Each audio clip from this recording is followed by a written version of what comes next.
지난 3주간 동안 우리 피택자들이 돌아가면서 또 때로는 전부 다 나오셔서 찬양으로 하나님께 영광 올려드리고, 오늘 특별히 이제 한참 만에 이렇게 같이 와서 예배 드리는 것 같아요.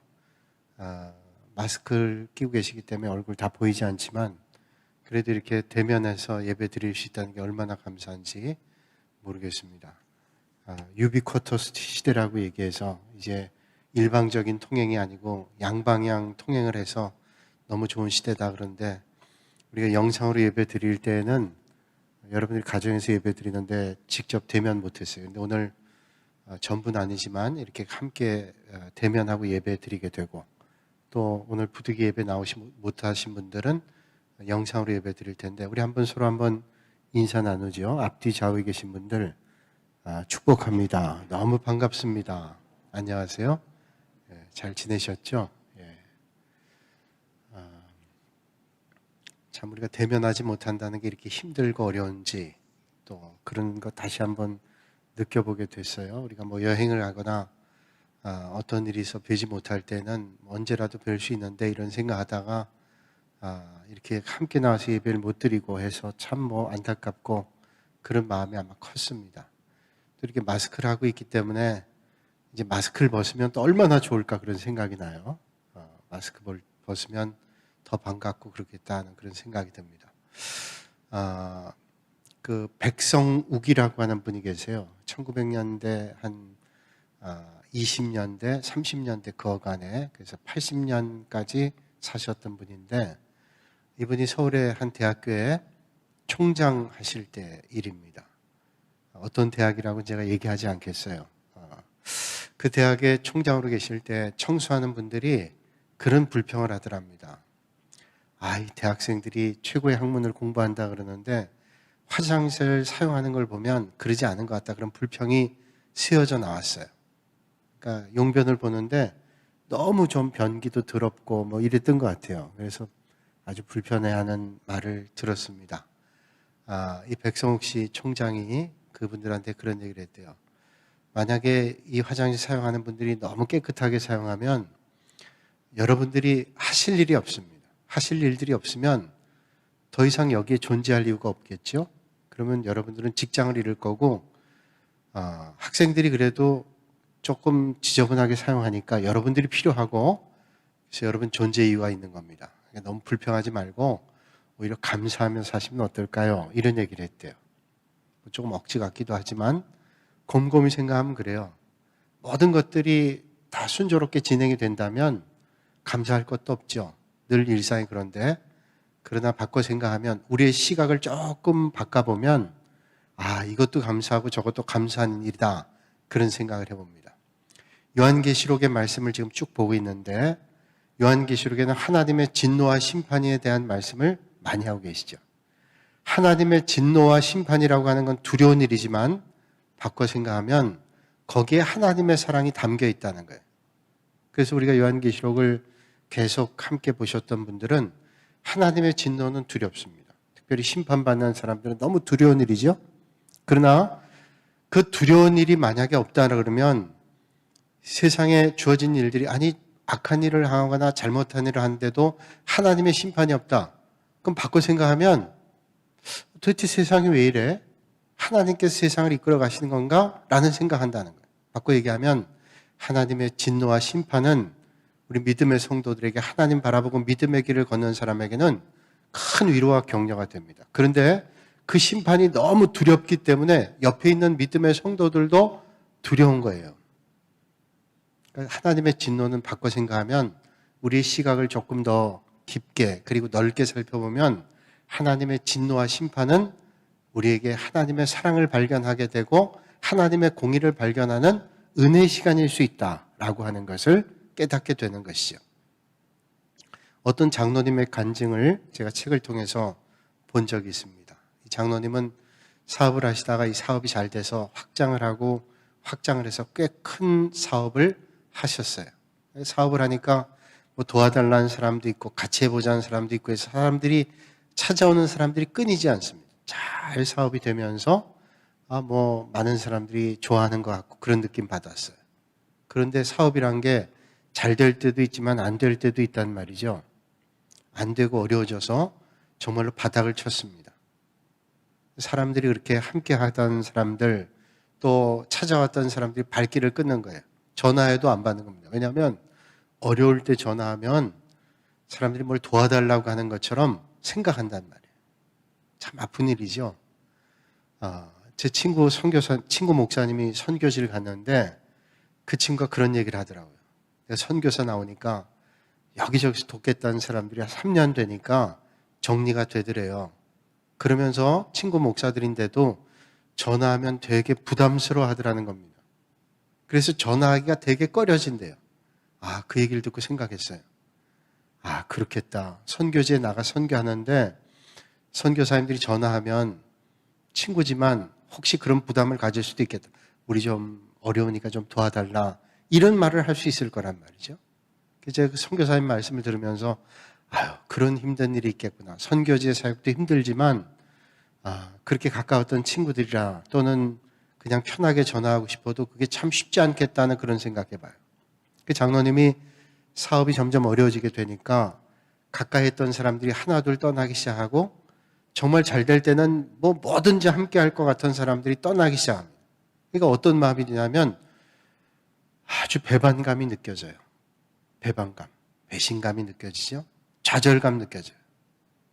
어떤 데는 막 속에 끓어오르는 어떤 감정이 있습니다. 그러잖아요. 어려움 당하면 그렇게 그전에는 아주 살갑게 했던 사람도 어떤 때는 등을 돌리잖아요. 그게 사람일지 모르겠어요. 등을 돌리죠. 그전에 많은 은혜를 받았던 사람도 등을 돌리기도 하고 배반합니다. 장로님이 아주 그걸 처절하게 느꼈대요. 그래, 다 떠난 거예요. 이분이 너무 배신감, 좌절감 이런 마음을 가지고 도저히 못 살겠더래요. 장로님인데도 절망감에 헤어나오기 힘들더래요. 그래서 그분이 장로님이니 기도원 가서 기도해야 되겠다. 그걸 작정하고 기도원 가셨어요. 기도하면서 하나님이 주시는 큰 은혜를 만났어요. 그래, 사람들은 떠나도 하나님은 한 번도 떠난 적이 없어. 바꿔 생각하면 내가 잘 될 때 하나님을 멀리했지 하는 사실을 깨닫게 됐다는 거예요. 그러면서 기도원에서 은혜를 많이 받고 내려오셔서 그런 고백을 하는 거예요. 책에 나온 얘기입니다. 내가 잘 될 때는 하나님을 멀리했는데 내가 잘 안 되니까 사람들이 멀리하더라. 그런데 하나님은 내가 잘 될 때도 안 될 때도 하나님은 나를 버리신 적이 없다. 그런 고백을 하더라는 거죠. 그렇죠? 사람은 전부 그렇지 않지만 안 되면 떠날 수 있습니다. 그러나 하나님 떠나지 않죠. 어떤 삶의 자리에 있다 할지라도 하나님을 더 가까이 하실 수 있는 은혜가 오늘 이 밤에 우리 믿음의 성도들에게 있으시기를 주님의 이름으로 축복합니다. 그 주님은 절대로 떠나지 않는다는 게 얼마나 은혜가 되는지 몰라요. 그렇죠? 여러분 경험해 보시죠. 믿음의 길 걷는데 어떤 때는 사람이 왔다가도 가기도 하고 어떤 때는 등을 돌리기도 하고 어떤 때는 정말로 배반하기도 하고 그래요. 하나님 그렇지 않죠. 오히려 하나님 앞에 나는 그런 존재가 아니었는지 잘 될 때는 하나님 은혜를 잊어버리고 내 멋대로 살기도 하고 내가 잘 된 줄 알고 바꿔 생각하면 하나님의 은혜가 너무 컸다는 거예요. 자, 요한계시록이라는 책은 우리가 얼핏 보면 참 무서운 말씀들이 많습니다. 심판이 임하는데 이 심판이 끊이지 않은 계속 심판이 이어져요. 어린 양의 진노가 임하게 되고 7 대접과 7 나팔의 재앙이 계속 이어집니다. 도대체 이 재앙이 어떻게 끝날까? 과연 이 재앙에서 살아남을 존재가 있을까 하는 두려움이 오게 되는 겁니다. 그런데 아까 말씀드린 대로 시각을 조금 바꿔보면 여기서 하나님의 마음을 우리는 발견해 볼 수 있다는 거예요. 여러분 하나님은 두려운 분임에 틀림이 없습니다. 그러나 하나님은 또 사랑이 풍성한 분이죠. 만약에 사람 같다면 하나님의 사랑과 같다라면 아마 하나님의 진노와 심판을 피할 수 있는 사람은 아무도 없을 거예요. 어떻게 하나님 앞에 내가 의롭다고 할 수 있는 사람이 있겠어요? 그렇지 없죠. 그런데 하나님의 그 공의로운 심판의 눈을 본다면 피할 수 있는 존재는 없을 거예요. 그런데 하나님의 은혜와 사랑 때문에 오늘도 우리는 살아가고 있다는 거예요. 그래서 오늘 요한계시록의 말씀을 통해서 우리는 하나님의 마음을 슬그머니 내보이시는 것을 발견할 수 있으시길 바랍니다. 겉으로 보면 세상의 죄와 악을 정확한 공의로 심판하시지만 그 심판의 속마음이 어디 있어요? 하나님의 심판의 속마음은 내게로 오라. 내게로 오라는 하나님의 말씀이지 너 이제 두고 봐라. 완전히 넌 망하게 될 거야. 그런 앙심을 품고 하시는 하나님은 안신이라는 거예요. 그 죄와 악에 대해서 심판하시는 건 뭐냐면 하나님께서 돌아오기를 원하고 계시는 겁니다. 기다리는 마음이 거기에 담겨 있습니다. 그래서 요한계시록 말씀 가운데 7장의 말씀은 그런 하나님 아버지의 마음이 잘 담겨 있는 말씀이 오늘 7장의 말씀이에요. 자, 그럼 제가 오늘 말씀드린 이 말씀을 잘 보시면 이게 하나님의 사랑이 여기에 담겨 있는구나. 심판이 하나님의 진노만이 아니라 우리에게 돌아오기를 원하시는 하나님의 사랑이 거기에 녹아 있다는 걸 발견할 수 있다는 거예요. 자, 우리가 요한계시록 말씀을 보면 7장까지의 말씀을 쭉 그림 그리듯 보면 1장부터 3장까지의 말씀에는 소아시아의 7교회에 대한 말씀을 말씀하죠.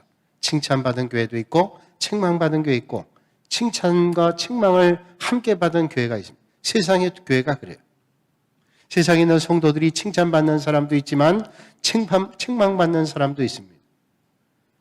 근데 우리는 칭찬만 받길 원하는데 사람이 그렇지는 못하잖아요. 세상에 있는 교회, 세상에 있는 성도는 그렇다는 거예요. 그래서 어떤 데 넘어지기도 하고 쓰러지기도 하지만 그거에 절망할 필요는 없다는 거예요. 4장, 5장에 기억하면서 천상의 모습을 보여줘요. 자, 소아시아, 세상에 있는 교회를 주님께서 요한을 통해서 말씀해 주시고 4장, 5장의 말씀엔 천상의 교회를 말씀해 주세요. 그래서 요한 통해서 천상의 예배 드리는 모습, 천상의 장면을 잠깐 보여주죠. 소아시아 교회는 세상에 있는 교회라면 요한계시록 4장과 5장에는 하늘나라에 있는 교회를 보여줍니다. 그래서 믿음의 길을 잘 경주한 사람들이 하나님 보좌 옆에 있는 모습들을 보게 되죠. 그런 것들을 보면서 우리에게 희망을 줍니다. 그런데 6장부터 해서는 재앙이 쏟아지는데 어린 양이 두루마리를 들고 있는데 그 두루마리를 펼 때마다 뭐 흰 말이 나타나고 청색 말이 나타나고 붉은 말이 나타나고 검은색 말이 나타나고 이러면서 재앙이 쏟아집니다. 전쟁이 일어나고 기근이 일어나고 지금 6번째 말까지가 이제 6번째 재앙이 펼쳐졌어요. 6장까지의 말씀이죠. 근데 이 재앙으로 끝나지 않고 계속 이어지는데 잠깐 7장에서 한 번 쉽니다. 그 한 번 쉬는 건 뭐냐면 재앙이 쏟아질 때마다 얼마나 두려움이 있어요. 여러분 재앙이 한 번도 아니고 2번, 3번 연거푸 일어나면 그 재앙의 대상자도 두려움이 있지만 주변에 있는 사람들도 두려움이 있는 겁니다. 제가 가평에서 목회할 때 번개 맞았다 살아난 분이 있어요. 이웃교회 읍내에 있는 교회 반주자인데 그분이 오셔서 얘기하는 거예요. 이런저런 이제 얘기하다가 신앙적으로 좀 무르익을 때 그분이 간증하는 거예요. 제가 옛날에 초등학교인가 중학교 다닐 때 번개를 맞았다는 거예요. 번개를 맞았는데 번개 살아났대요. 근데 그 얘기를 믿음이 없는 사람들이나 자기를 잘 모르는 사람들은 장난인 줄 안다는 거예요. 그런데 이제 이런저런 얘기를 하다가 번개 맞고 살아나고 주님 만난 은혜를 쭉 얘기하는 거예요.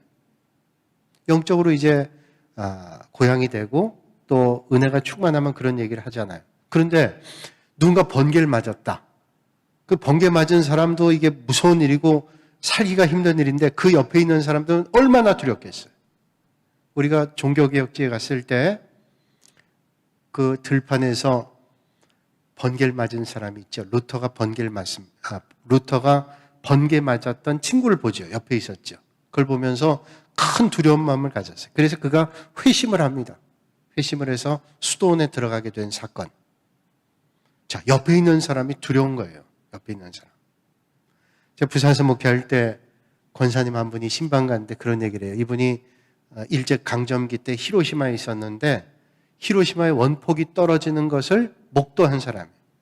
얼마 전 텔레비전에서 히로시마에 원폭이 떨어졌을 때 현상들을 얘기하는데 그 번쩍하는데 사람들이 그냥 확 없어졌대잖아요. 가까이 있는 사람들이. 근데 그때 제가 신방 가서 권사님한테 얘기를 들었는데 동생이랑 둘이 집 앞에 있는데 동생이랑 얘기하고 있는데 원폭이 떨어진 걸 나중에 알았지만 얘기하고 있는데 자기 동생이 없어졌대요. 근데 자기는 있었대. 그 내가 어떻게 그런 일이 있지? 벽에서 떨어졌으면 바로 옆인데 이게 뭐 수십 킬로 가고 그 다음에 뭐 수백 킬로까지 더 가고 그 방사능 유출 때문에 고통당하고 그러잖아요. 근데 원폭이 떨어졌을 때 수십 킬로까지 있는 사람들이 다 죽는데 자기 옆에 있는 동생이 날아갔는데 자기는 멀쩡했대. 이해는 안 되지만 그분이 뭐 거짓말을 할 이유도 없고 자기가 경험한 얘기를 했는데 뭐 어떤 게 앞에 가로막혀 있었는지 모르지만 그런 현상이 있다고 히로시마 그 원폭이 떨어졌을 때 그 얘기를 과학적으로 검증한 분들이 얘기하더라고요. 그때 자기가 어릴 때였는데 그 권사님 얘기가 왜 내 동생은 죽었는데 난 살았을까? 이런 물음이 있었다. 그러다 이제 크면서 그 주님을 만나게 되면서 이제 그런 궁금한 문제들이 해결되고 내가 남아있는 인생을 어떤 인생을 살아야 될까라는 책임감이 더 깊어졌다는 얘기를 하시는 걸 제가 들었어요. 자, 6장에 무서운 재앙들이 일어납니다. 어린 양의 두루마리를 펼 때마다 이런 재앙이 쏟아지게 됩니다. 그러니 그 재앙을 만나는 사람들도 두렵지만 그 옆에 있는 믿음의 성도들도 두려운 겁니다. 옆에서 그런 일들이 있을 때 두려움이 있잖아요. 병원에 입원해 있는데 병실에 있는 사람이 옆에 있는 사람이 세상 떠난 우리 교인 청년 하나가 병원에 입원했는데 신방하는데 그 청년이 그런 얘기하는 거예요. 옆에 교통사고 환자가 났는데 며칠 동안 얘기하고 이랬는데 그 환자가 병을 치료받지를 못하고 결국은 치료를 했지만 너무 병이 깊어서 세상 떠난 거예요. 그 옆에 얘기하던 사람이 몇 날 동안 같이 있던 사람이 그걸 보면서 그야말로 멘붕이 온 거예요. 멘붕이. 충분히 그러겠죠. 그러니까 믿음의 성도들도 그런 자리에 있을 때 두려움이 온다는 거예요. 하나님께서는 그런 믿음의 성도들을 위로하고 싶으셨어요.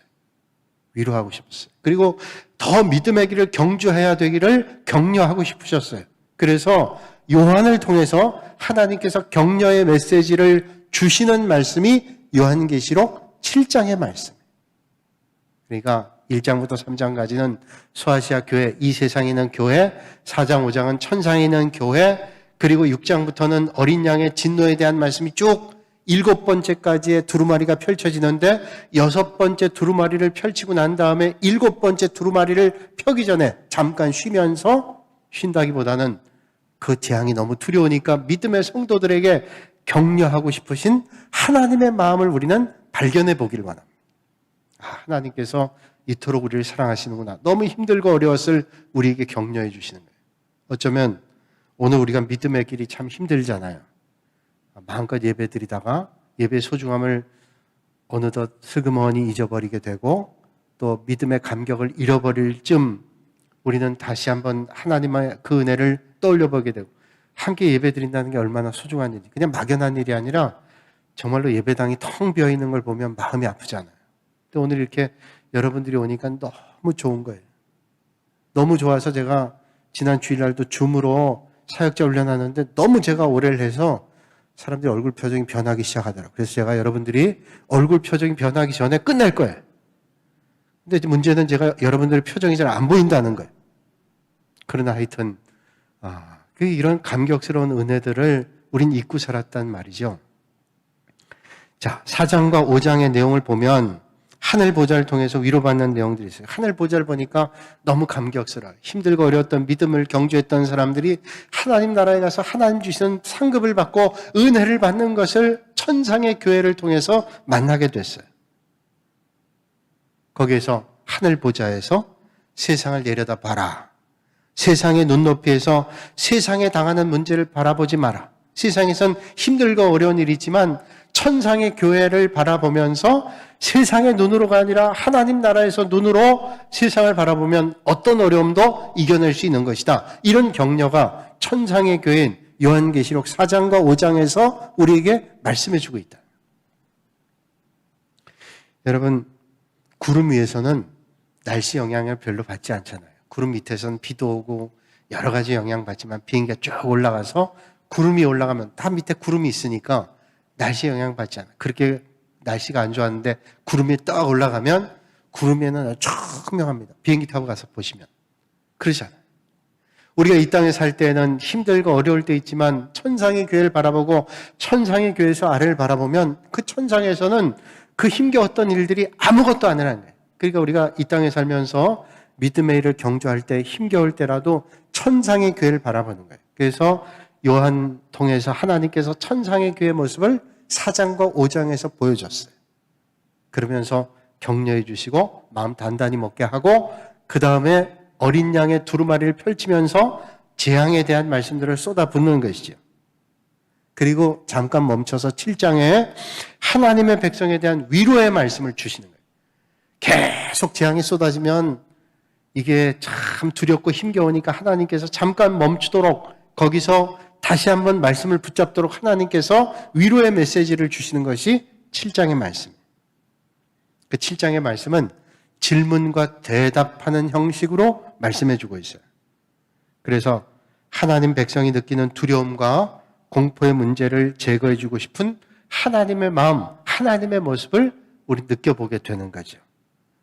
그리고 그런 진노에서 살아남을 수 있는 사람이 과연 있는가? 계속 어린 양 두루마리를 펼칠 때마다 전쟁이 일어나, 기근이 일어나, 고통이 일어나 이런 일들이 있으니까 과연 이런 재앙에서 누가 이겨낼 수 있느냐라고 하는 절망감이 있을 때 그에 대한 대답을 주시는데 14만 4천 명이 있다는 거예요. 엘리야가 영적 전쟁터에서 지치고 힘들 때 그래서 차라리 날 죽여달라고 하는 로뎀 나무 아래서의 처절한 고백이 있을 때 하나님께서 아니다. 너 말고 7천 명이 남아있다고 말씀하시는 것처럼 믿음의 성도들에게 재앙이 쏟아지는 순간에 14만 4천 명이 있다라고 말씀해 주시는 거예요. 주님의 대답을 정리한다면 내 백성은 절대로 망하지 않아. 어떤 상황에도 하나님을 바라보고 믿음의 길 경주하는 사람은 절대로 망하지 않고 그 망하지 않는 게 뭐예요? 자기의 능력이 아니라 하나님께서 하나님의 백성을 돌봐주시고 하나님의 백성을 돌봐주실 때 반드시 하나님의 백성은 승리한다. 그래서 오늘 본문에 오늘 설교의 제목이 승리하는 하나님의 백성. 하나님이 돌보는 하나님의 백성은 절대로 망하지 않는다. 하나님이 돌보시기 때문에 승리한다라는 것을 말씀해 주시는 거예요. 옛날 소련 경찰이 독일 사람들이 독일 군들이 나치가 유대인들을 잡아 죽이잖아요. 아우슈비츠에 보내고 학살하고 이런 일들이 있었잖아요. 그래서 이제 피난 오는 거죠. 그래서 히틀러 학정을 피해서 유대인들이 인근 나라를 많이 피해갔습니다. 소련하고 독일하고 전쟁했지만 소련의 그 경찰 가운데는 이 나치하고 결탁해가지고 이 유대인들을 넘겨줘서 돈을 버는 사람들이 부패한 경찰이죠. 이런 사람들이 있었단 말이에요. 그래서 많은 사람들이 소련으로 넘어갔는데 소련 넘어가서 이제 그리스도인으로 교회를 다닌 분들이 있었어요. 개신교회죠. 같은 교회 다니는 소련의 영주권 가지고 있는 유태인도 있고 이렇게 독일의 그 학살을 피해 가지고 도망온 영주권이 없는 거죠. 그냥 숨어서 이렇게 신앙생활하는 유대인들도 있었단 말이에요. 그러니까 그거를 소련 경찰들이 알았기 때문에 이걸 찾아서 이런 사람들을 보내면 뭐 1인당 얼마씩 돈을 받고 그런 일들을 했단 말이죠. 한 번은 이제 가다가 유대인 검문한테 걸렸습니다. 걸리니까 이 유대인 막 뛰었어요. 영주권 있는 유대인도 있고 영주권 없는 유대인인데 막 뛰었단 말이에요. 그러니까 경찰이 아이고 요거 맞구나. 이거 갖다가 넘기면 수입이 되겠다. 그래서 열심히 쫓아왔어요. 도저히 더 도망갈 수 없어서 막다른 길에 딱 맞닥뜨린 거예요. 딱 쓴 다음에 이 유대인이 돌아서니까 경찰이 움찔했어요. 그래서 총을 들이대고 너 영주권 내보여라. 그랬더니 이 뛰어 도망가던 유대인이 영주권을 가슴에서 탁 꺼내는 거예요. 소련 영주권. 그 경찰이 당혹했잖아요. 아니 영주권이 없는 도망온 유대인인 줄 알았더니 영주권 보여주는 거예요. 그래서 보니까 가짜가 아니에요. 아니 그런데 당신은 왜 이렇게 달아나냐? 그랬더니 영주권 있는 유대인이 얘기하는 거예요. 아니 나는 병원에서 처방을 받았는데 좀 뛰라 그러더라고. 그래서 나는 뛰었다. 그래서 하고 이상한 거예요. 근데 내가 보니까 경찰이 보니까 이건 그냥 뛴 게 아니에요. 그건 둘러댄 말이지. 내가 보니까 근데 당신 도망간 것 같아. 왜 도망갔냐? 근데 난 도망간 게 아니라 당신이 뛰길래 당신이 나를 잡으러 온다고 생각한 적이 없다. 나는 당신도 병원에서 의사가 진료를 해가지고 당신도 뛰라는 처방을 받은 줄 알았다. 그렇게 얘기를 했다. 그래서 다 살아난 거예요. 이 사람 쫓아가다 저 사람 영주권 없는 사람 놓친 거예요. 나중에 만나서 그분들이 그런 얘기를 했대요. 하나님께서 하나님의 백성을 이렇게도 도와주시더라고요. 이렇게도. 여러분 어떤 때는 정말로 막바지에 다다른 것 같아도 하나님의 백성은 하나님이 돌보시는 거예요. 그게 좀 우스운 얘기일 수 있지만 여러분 오늘도 믿음의 길 걸어갈 때 야 이게 막다른 길이다. 힘들다. 아니요. 하나님의 백성은 하나님이 돌보시는 거예요.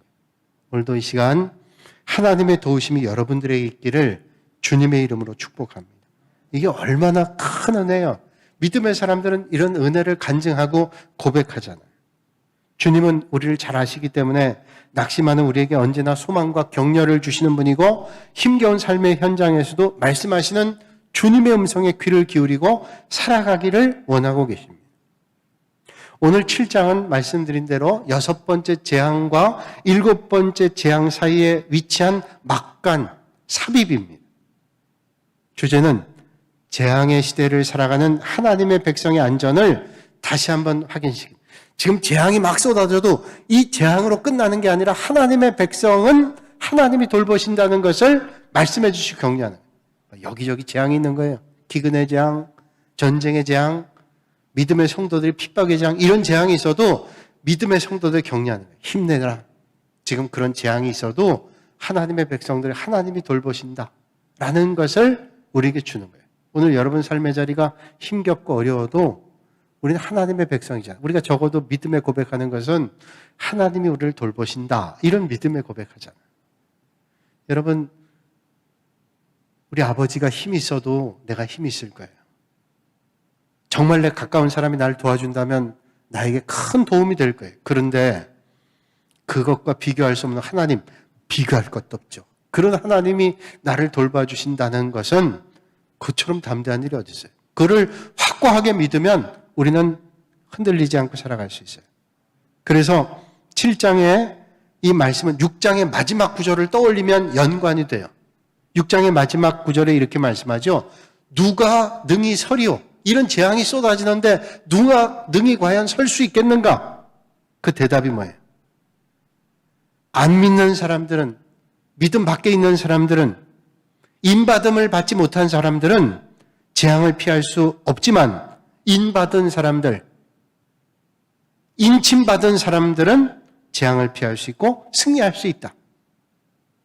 이 숫자 14만 4천 명은 숫자적인 의미가 아니라 바꿔 얘기하면 모든 믿음의 성도들을 말씀해요. 이제 제가 시간이 되면 조금 뒤에 말씀드리겠는데 14만 4천 명이 14만 4천 그러면 이단들이 여기서 많이 14만 4천 가지고 숫자 노름합니다. 특별히 신천지도 보면 뭐 어디 지파 해가지고 그 지파별로 뭐 12,000명 이래가지고 전국에 뭐 대구 지파, 뭐 어디 전주 지파 이래가지고 몇몇 명이면 한대잖아요. 옛날에 14만 4천 명 안 될 때는 14만 4천 명만 구원받는다 그랬어요. 그런데 14만 4천 명이 훌쩍 넘었어요. 그러면 14만 4천 명을 또 해석을 해야 되죠. 그 해석은 잘못된 거예요. 14만 4천은 그런 산술적인 의미의 숫자가 아니라 상징의 숫자입니다. 믿음의 성도들의 숫자예요. 그래서 많은 정통적인 신학자들은 말하기를 12제자 곱하기 12사도 곱하기 군대의 숫자인 10의 세제곱 1000을 곱하면 14만 4천 명이다. 그런 산술적인 14만 4천의 숫자가 아니라 이 숫자는 모든 인침받은 믿음의 백성들, 구원받은 믿음의 성도들을 얘기한다. 그러니까 오늘도 주님을 고백하는 확신 가운데 거하는 믿음의 사람들 하나님께서 인쳐주신 사람들은 구원의 자리에 어떤 재앙의 순간에도 믿음의 성도들은 승리의 확신을 가지고 믿음의 길을 걷도록 주님 말씀해 주십니다. 자, 인침받았다는 건 뭐예요? 여기 인침받은 사람들 14만 4천 얘기하는데 인침받았다는 건 도장 찍은 겁니다. 도장 찍은 거예요. 도장 꽝 찍는 건 뭐냐면 만약에 나에게 누가 두 장 찍었다 그러면 내 거라는 거예요. 내 거. 그죠? 하나님께서 인쳐주셨다는 것은 하나님의 것이다. 이런 말씀이에요. 여러분, 하나님의 것이 된다는 게 얼마나 귀한 일이에요. 여러분, 우리가 세상에 여러 나라가 있잖아요.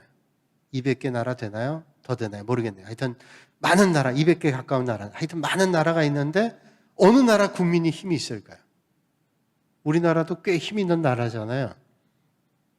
그런데 뭐 미국 시민은 시민권과 얻기 위해서 아이를 미국 가서 낳아야 되겠다. 거기서 이제 속지주의니까 미국에서 아이를 낳으면 미국 시민권 가지니까 미국에 가잖아요. 그래서 애기 엄마들이 미국 가서 아기를 낳겠다. 옛날에 한참 그런 적이 있어요. 그럼 미국 시민권이 된다는 건 뭐예요? 미국 시민권 가면 미국에 사는 혜택이 많고 미국 시민이 되면 어떤 어려움을 당해도 미국이 보호해 주는 거예요. 그래서 제가 옛날에 우연히 텔레비전에 영화 봤는데요. 선교사님들이 옛날에 미국 선교사들이 선교지에 갑니다. 선교지에 가 선교하는데 거의 옛날 선교사님들은 선교 초기에는 다 항구에서 선교해요. 바닷가에서. 왜냐하면 여차하면 피할 수 있도록, 왜냐하면 낯선 땅에 가서 그 옛날에 산다는 게 쉽지 않아요. 선교하는데 내질은 못 갑니다. 내륙으로는 못 들어가요. 그래서 다 주둔해 있는, 군대가 주둔해 있는 항구 쪽에 보호를 받으면서 있는데 허드슨 테일러 같은 사람은 이제 최초로 중국의 내륙에 들어간 거예요. 근데 아마 그런 내용이었던 것 같아요. 영화 중간에 봤는데 흑백 영화였어요. 흑백 영화. 수년 전에 봤는데요. 흑백 영화인데 그게 가만 보니까 선교사예요. 보다 보니까 거기 빨려 들어봤는데 이 선교사님이 내륙에 들어간 거예요. 그 지역에 그 주둔하고 있던 미군 그 사령관이 선교사님 내륙을 들어가면 안 됩니다. 아니, 나는 선교를 위해서 들어갑니다. 이제 그 정세가 중국하고 미국하고 별로 관계가 안 좋아지기 시작하니까 다 철수하도록 한 거예요. 근데 이 선교사님이 내륙에 깊이 들어간 겁니다. 그걸 상부에 보고하니까 상부에서 명령을 하더라기를 특공대를 조직해서 그 선교사님을 빼와야 된다.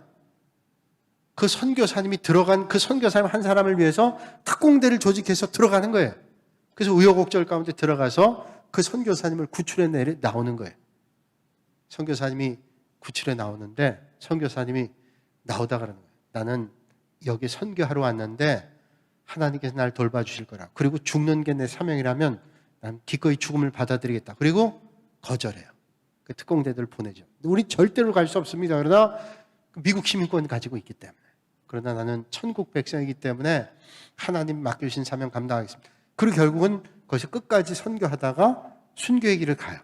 그런 영화였는데 제가 그걸 보면서 여러 가지 느꼈지만 미국 시민권 가지고 있으니까 미국 군대가 와서 그 한 사람을 위해서 구출하는 거예요. 그리고 그러잖아요. 누군가 미국에 가 있으면 그 사람을 꺼내기 위해서 얼마나 애를 써요. 헤네스 배인가요? 무슨 배인가? 그 미국에 북한에 억류돼 있었잖아요. 3년 가까이 억류돼 있었는데 그분이 우리 한국 사람이에요. 그러나 시민권은 미국 시민권 가지고 있는데 이분을 빼내기 위해서 얼마 동안 계속 노력하면 결국은 이제 구출해냈잖아요. 뭐냐면 우리가 미국 시민권 가지고 있다 그래도 미국이 돌봐줘요. 우리 한국 백성도 마찬가지죠. 우리도 누군가 어디 가 있다면 군대를 보내서라도 뭔가 해결하기 위해서 협력을 해서 빼내오려고 애를 써요. 어디에 속해 있느냐가 중요합니다. 근데 인침을 받았다는 것은 우리는 하나님의 도장을 받았다는 건 하나님의 소유. 누가 돌봐줘요? 하나님께서 물 가운데 불 가운데 있다 할지라도 하나님께서 많은 사람 가운데 우리를 돌봐주셨기 때문에 이사야 43장에 있는 말씀처럼 물 가운데 불 가운데 있다 할지라도 상함과 해함 당하지 않도록 하나님께서 우리를 건져주시고 인도해 주신다. 우리에게는 주님의 이름이 담겨 있기 때문에. 미국의 애리조나주 피닉스에서 미국의 기업의 CEO가 800명이 모여서 회의를 하는데 그 세미나를 주최한 게리 스몰리라고 하는 사람이 회의를 시작하면서 앞에 연단 위에다가 바이올린 하나를 갖다 올려놨어요. 무슨 바이올린인가 했더니 이 바이올린을 척 드는데 목이 부러졌어요. 줄은 연결이 되는데 목이 부러진 바이올린 덜렁덜렁 하잖아요. 아무 볼품 없어요. 그걸 딱 들면서 거기 CEO가 800명이 모여있는데 물었다. 이거 혹시 여러분 사가실 분 계십니까? 그랬더니 다 웃었어요. 저걸 누가 사요? 멀쩡한 것도 아니고 뭐 필요한 것도 아니고 다 웃었다고. 전 농담이겠거니. 그래서 정말 사실 분 없습니까? 그랬더니 그 뭐 고쳐나 주면은 내가 한 $10 주고 사겠습니다. 어떤 분이 농담처럼 얘기한 거예요. 고쳐나 주면 내가 목이라도 붙어 있으면 $10 주고 내가 사겠다. 그랬대. 게리 스몰리가 그 바이올린 안에 있는 스티커죠. 그 상표가 붙어 있는 거죠. 바이올린 통 안에 있는데 그걸 읽어줬대요. 1724년 안토닌 스트라디바리우스라는 바이올린 너무 유명하잖아요. 보통 가격이 그 당시에 30억에서 300억. 조금 손질하면 30억에서 300억 되는 거예요. 스트라디바리우스. 이거는 스트라디바리우스입니다. 그래서 사람들이 정말 그러면서 아주 눈여겨보는 거예요. 제가 이 가치 있는 것을 여러분들에게 한 번씩 다 돌려 보여드리겠습니다. 800명 전체가 여러분 조심스럽게 다뤄서 보십시오. 앞에 있는 사람 딱 전달해서 목이 부러져 덜렁덜렁한 거예요. 그러나 스트라디바리우스 조금 손보면 30억에서 300억 되는 처음 받았던 사람이 웃던 사람이에요. 그 스트라디바리우스를 벌벌 떨면서 마치 폭탄을 다루는 것처럼 벌벌 떨면서 보고 얼른 옆에 있는 사람에게 돌렸어요. 자, 목이 부러진 바이올린이 그게 조금 전과 지금 바뀌었나요? 전혀 바뀌지 않았어요. 조금 전에도 목이 부러진 바이올린, 지금 돌려볼 때도 목이 부러진 바이올린이에요. 뭐가 바뀌었어요? 이게 어떤 이름을 가지고 있느냐? 스트라디바리우스. 여러분, 오늘 믿음의 성도들은 어떤 존재일까요? 오늘 우리는 예수 그리스도라는 이름이 우리에게 있다는 거예요. 누구의 것이냐? 주님의 것이라는 소유권이 우리에게 붙어 인침받은 백성이라는 얼마나 소중한 존재. 여러분, 주님께서 우리에게 말씀하죠. 이사야 49장 16절에 말씀합니다. 내가 너를 내 손바닥에 새겼고, 주님께서 우리를 손바닥에 새기셨대요. 그래서 주님께서 우리를 인쳐주셨어요. 그런 위대한, 그런 존귀한 존재가 오늘 저와 여러분인 줄로 믿습니다. 그런 믿음의 길을 우리는 당당하게 걸으셔야 되는 거예요. 그렇다면 인침받은 것을 어떻게 확인할 수 있는지, 저 사람이 인침받은지 받지 않았는지를 어떻게 확인할 수 있을까요? 도장을 확인해 봐야죠. 진짜인지 가짜인지. 그건 또 확인하려면 시간이 좀 걸리니까 이번 주는 여기까지. 믿음의 성도는 인침받았다. 근데 인침받았는지를 어떻게 아느냐? 주님 말씀해 주시는 거예요. 우리가 다음 주에 우리가 믿음의 소망 가지고 그렇게 기대하실 수 있길 바랍니다. 기도하겠습니다. 거룩하신 아버지 하나님, 오늘도 이 밤에 주님 앞에 나와 예배 드릴 수 있는 은혜를 주시니 감사합니다.